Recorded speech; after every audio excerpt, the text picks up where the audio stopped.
অনুব্রত এবং কাজল এই শেখ প্রথম আপনাকে একসঙ্গে দেখা গেল দেখা অনুব্রত গেল। মণ্ডল এবং কাজল শেখকে একই মঞ্চে। দেখুন, সরকারি প্রোগ্রাম, ইনভাইট সকলের ছিল, যারা যাদের ইনভাইট ছিল সকলে এসেছে। এটা নতুন কিছু নয়। আমার সঙ্গে অনুব্রত মণ্ডলকে দেখা যাবে না, এটা কে বললো আমাদেরকে?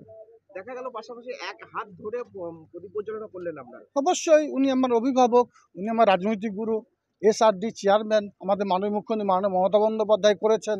সর্বতই আমি জেলা সভাধিপতি, তো এক মঞ্চে থাকার কথা। কিন্তু এর আগে কোনোদিন দেখা যায়নি।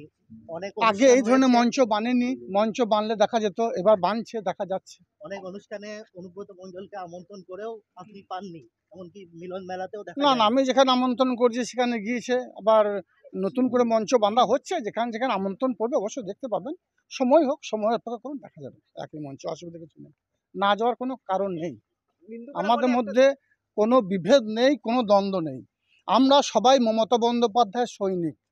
আমরা মমতা বন্দ্যোপাধ্যায়ের নেতৃত্বে দল করি। আমরা দলের একজন করে কর্মী।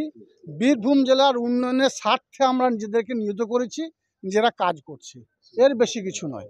অনেকে বলে আপনার সঙ্গে অনুব্রত মণ্ডলের দূরত্ব রয়েছে, সেই দূরত্ব কি ঘুরছে এই মঞ্চে? কে কি বলছে না বলছে সে বিষয়ে কর্ণপাত করার মতো সময় আমার কাছে নেই। এই দিনের শেষে এই কথাই বলবো, আমি স্বয়ং বা আমরা সকলেই বীরভূম জেলার যারাই আছি, যারাই আজকে মঞ্চে ছিল, প্রত্যেককেই মমতা বন্দ্যোপাধ্যায়ের সৈনিক। মমতা বন্দ্যোপাধ্যায়ের চলার পথকে অনুসরণ করে চলি।